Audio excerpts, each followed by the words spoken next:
This young lady is spectacular. She's been great for women's basketball overall, not just college basketball, but women's basketball. I think she has the potential, when all is said and done, to be arguably the greatest ever, because when you have that kind of range. Now, let me preface by saying this, because I've been fired up about this one. Angel Reese balled out. Angel Reese is a stud, and we have been on this show, and myself, I've been championing Angel Reese. I will also say Joe Biden is tripping. But here's the reality of the situation.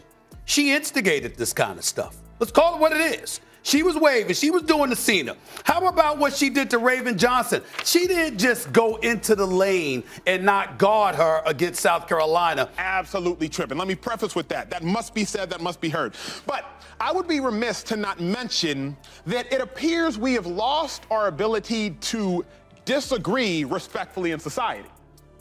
I don't condone Angel Reese laughing. Fans just flipped the script on one of the WNBA's biggest stars. Angel Reese, hyped as the league's next icon, didn't crack the All-Star top 10, while Caitlin Clark soared past with more than 515,000 votes. What happened to all that media praise, and what does this shocking gap between hype and reality reveal about what fans really want? Let's break it down. Before we move on, I'd like to ask you a small favor. If you appreciate this content, please take a second to like this video and subscribe to the channel. Over 98% of you watch the videos without subscribing. It costs you nothing, but it makes a huge difference to us. So, did you click the subscribe button? Great, thank you so much. Now back to the video. Fans wanted Angel Reese to shine in her first season in the WNBA, but the stats? They paint a rough picture. Despite all the media buzz, Reese had one of the worst shooting performances in the league. A 30.9% field goal percentage is a jarring stat for a post player. They deserve.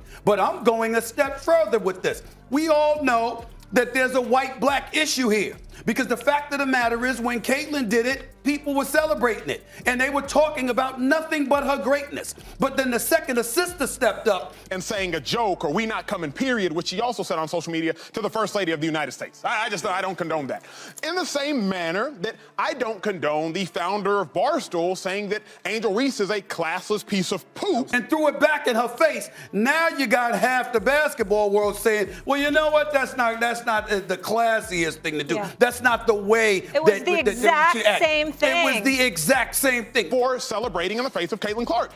I think that you can disagree with Angel Reese celebrating in the face of Caitlin Clark, and you can disagree with Dr. Joe Biden saying that the losing team can come to the White House without doing it disrespectfully. Especially one with so much attention, and it gets worse. She only made 31.5% of her layups. Think about that, layups, the easiest shot in basketball. Out of every 10 attempts, she missed nearly 7. One fan didn't hold back, calling it diabolical. Another asked, why is someone that is converting on only 3 out of 10 of their layup attempts taking the third most in the league? These aren't just bad numbers. They fueled intense debates online about whether Reese can live up to the hype. Now, compare that to another rookie, Caitlin Clark. Clark was electric. She wasn't just scoring. She was running her team like a seasoned point guard, averaging 19.2 points and 8.4 assists per game. She showed exactly why fans rallied behind her. Her all-star votes, over 515,000, completely blowing away Reese, who didn't even make the top 10. Fans saw the all-around effort Clark brought every night and rewarded her for it. It wasn't hype, it was production. Then there's Aaliyah Boston, another rookie who stepped up big time. She played with balance, combining efficient scoring, defensive presence, and leadership on the court. Her 447,000 all-star votes reflected that respect. The message from fans was clear. They value players who leave their mark in multiple ways. Reese's focus on rebounding, while impressive, just couldn't compete with a more complete game. It's not that Angel Reese didn't have her moments in other areas like hustle or rebounding, but when fans see poor efficiency, especially on shots as basic as layups, it's hard to let that slide. This disconnect exposes something bigger. It's not just Reese, it's a warning for the WNBA's marketing strategies. LSU told you before the game.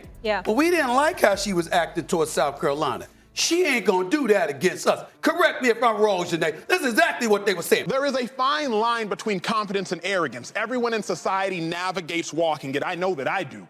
But we have to be mindful of disagreeing Respectfully, I do not think that it behooves, because I cannot find the value. Going into the game, they let the basketball world know, y'all think that this is going to be some storybook ending for her. Y'all must have got it twisted. We coming, and we gonna get at her. They told you before the game. Laughing in the face of the First Lady. I can't find that value, so I would be remiss to, while I champion Angel Reese, not simultaneously, at least publicly, whether she sees this or not. Fans have made it clear they care about results, not hype. The All-Star voting results this season said it all. Fans are not here for the hype. They want performance. The voting process, in which fans hold a full 50% of the influence, allowed them to send a clear message about what they truly value. Despite a massive marketing push from the WNBA, Angel Reese didn't even crack the top 10. Meanwhile, Caitlin Clark soared to the top with over 515,000 votes. That gap wasn't just a fluke. It showed the power fans wield and their willingness to prioritize what happens on the court over off-court narratives. Clark's voting numbers made sense when you consider her season. She was consistent, exciting, and carried the energy of a veteran despite being a rookie. Whether it was her ability to control the game or drain clutch buckets, fans felt connected to her style of play. Aaliyah Boston, another rookie, also attracted massive support because her all-around game made her indispensable to her team. They didn't just grab numbers, they earned loyalty. Social media exploded with praise for players like Clark and Boston, highlighting how both stayed engaged with fans and brought leadership alongside their impressive stats. Angel Reese, on the other hand, couldn't generate the same momentum, even with her name everywhere in the media. Major features, huge endorsement deals, national campaigns, none of it converted to fan votes. The Forbes article hyping Reese as a central figure in the WNBA's growth called attention to how much the league invested in her early stardom, but the voting results flipped that narrative. Then they got in the game, got all up in her in Iowa, was up by 17 at the half, and you're waving, you're doing the Cena, well, I ain't here, doing all of that other stuff, and you're bringing up what she did to the competition. Hold accountable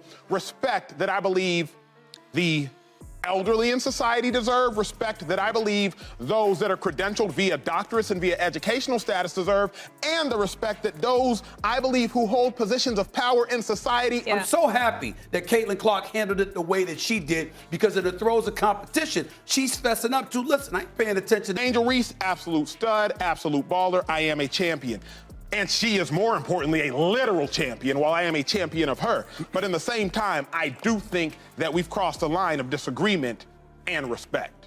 But Joy, what in the world do you think? I know you're passionate about this as well. Fans saw through the promotion and instead rewarded players delivering night in and night out. One source put it bluntly: the contrast between Reese's lack of votes and the media's portrayal revealed a disconnect between hype and support. That disconnect isn't just about Angel Reese. It pulls back the curtain on a larger issue with the league's approach to building stars. Fans are tired of being told who to root for. They're making their own choices now. And if the league doesn't adjust, players like Reese won't just struggle to rise, they'll fail to resonate at all. Fans are making one thing clear: performance speaks louder than promotion. The 2024 All-Star votes showed that they value on-court results over media narratives. Angel Reese, despite being heavily marketed as a rising star, failed to crack the top 10. Meanwhile, players like Caitlin Clark soared, demonstrating substance wins loyalty. Fans aren't fooled. They know when they're being sold a story versus when a player earns their spot. If the WNBA wants to grow, it's time to listen. The league's future depends on authentic stars who deliver and connect. The Reese experiment struggled, but can the league adjust? We'll see.